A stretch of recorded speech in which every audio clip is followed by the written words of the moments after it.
Today, I want to talk about the phone problem and understand that it's bigger than just discipline. So, here I'm discussing the dopamine box that you either have in your pocket or in your hand right now. The phone is a sensitive issue. And every time I bring it up, someone says, "Oh, you must be anti technology," or "You sound like an old man hollering at the clouds." Honestly, I'm not that old. And I'm not anti tech. But what I am is anti pretending that this hasn't changed human brains. There's a difference.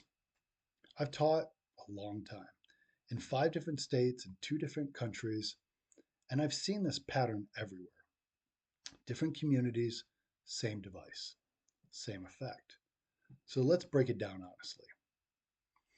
Our brains run on reinforcement. Dopamine isn't just pleasure, it's anticipation and motivation. It's the chemical that says, that might be rewarding. Let's do it again. Social media platforms are engineered around this using a variable reward system.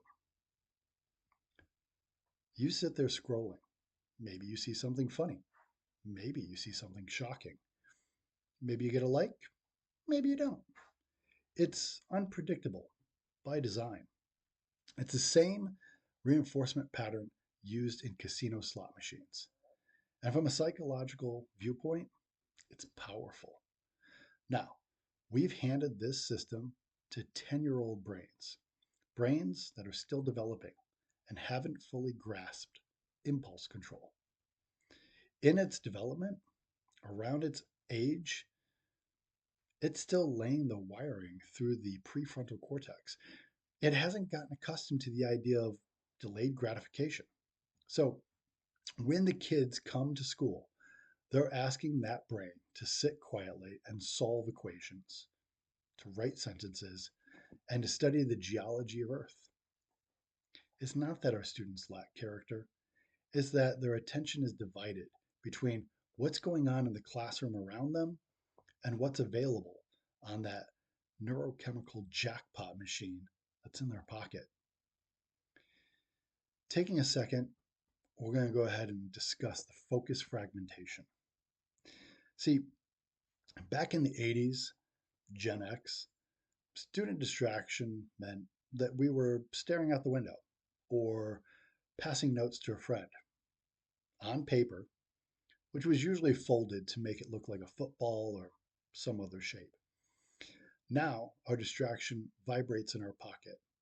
It chimes to get our attention, shows us partial message pop ups on the home screen just to pique our curiosity, or it has lights that are flickering to pull our eyes back towards it.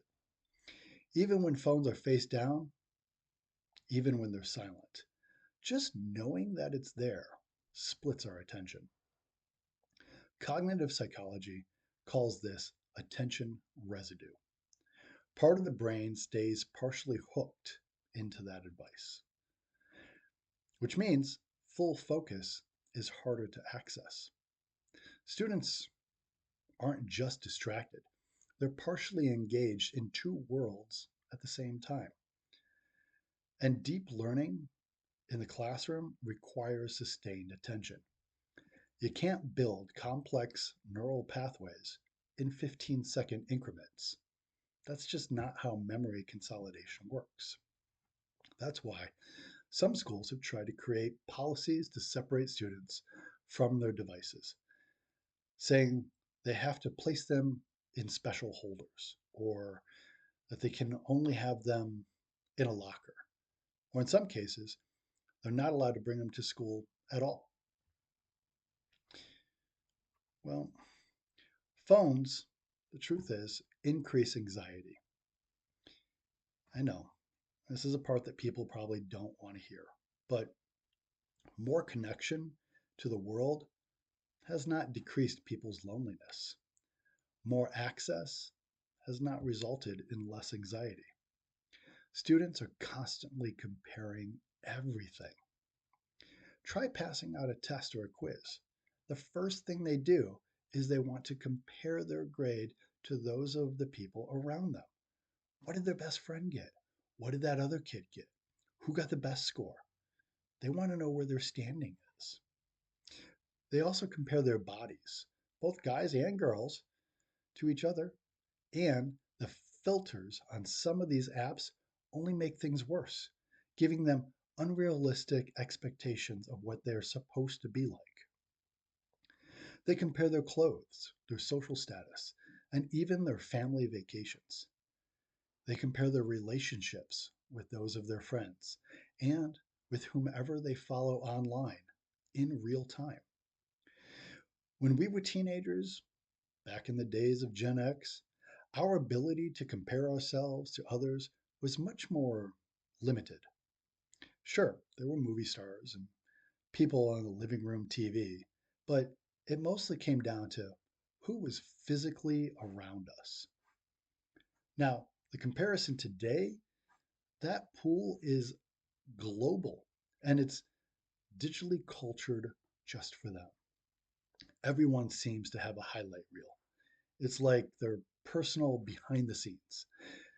This mismatch of what's driving their anxiety and what is realistic is the issue. It adds pressure. Sure, they have academic pressure, but this is social pressure and it has a digital permanence to it. It's no reason why they feel more stressed. This brings us to the idea that maybe we should just go ahead and ban all cell phones. Yeah, it's a classic solution. Just get rid of it. As I've said, some schools try, and I'll admit perhaps more should. It can help in some cultures, but banning them really is not the cure. People don't learn how to police themselves when we are the ones that are taking the device away. See, the underlying issue isn't about the possession of the device, it's the dependence that they feel about it. If we remove the phones for 7 hours, but some students live in that digital immersion the other 17 hours of the day, then it didn't help. We haven't solved the neurological pattern, we've just delayed it. This is bigger than just discipline, it's literally behavioral conditioning. Thank you, B.F. Skinner. Now, let's move on to motivation and the brain. Here's another shift psychologists have seen. Phones provide immediate rewards. There's noises, buzz, flashing lights, pretty colors. Somebody's score goes up, there's likes that are given, and you know instantaneously that you did something. School, on the other hand, it provides a delayed reward. Even if you take a test, most teachers take some time to grade it and enter it into the computer so that students and parents can see it. The brain prefers immediate rewards because it reinforces the action. So when students ask, what do we have to learn this for? What they're often really asking is, where's the payoff? In a phone environment, payoff is instantaneous. In learning, payoff is cumulative. They may not need the lesson you taught until they do their homework days later, or until there's a test, perhaps a week or two later. Telling them that they may use something in their job as an adult one day in the future is too nebulous for their brains to appreciate. The issue is cumulative motivation requires patience. And patience is like a muscle. If we're not training it well as a culture, then it will atrophy. Now, looking inside the classroom, let me describe a normal moment I've seen in my room 100 times. I'll be at the board and I'm explaining a concept. A student nods their head, and for the most part looks engaged. Then I see their eyes shift slightly, glancing downward. It's a micro expression shift, but they're gone. Not physically, but I've lost them mentally. They've been pulled away by a notification. You may have even seen this with your partner, sitting at the dinner table or even at a restaurant. They get that little message that comes up and their eyes shift away from the conversation. In my case, that classroom, I have a choice. I can choose to call them out on it. I could ignore it and move on. I could ask them for the phone, try to confiscate the device, or I can attempt to redirect their attention. Now, repeat that scene. Multiply it by 25 or 35 students, and do that for 7 periods a day, 5 days a week. It sucks the energy right out of teachers. And with the potential for so many distractions, it can reduce the teaching time, replacing it with phone policing. It's not healthy and it's not helping. So, getting to the heart of things, the real issue isn't that kids love their phones. Of course they do. Most people do, in fact. I mean, face it, they represent a means of communicating with all of our friends. They're a constant source of entertainment. They can provide means of validation. They have access to nearly all the information in the world. And to be honest, they're a great escape from reality. In truth, adults love their phones too. We just pretend that we don't. The issue is that we introduced an always on reward system into developing brains without teaching regulation skills alongside it.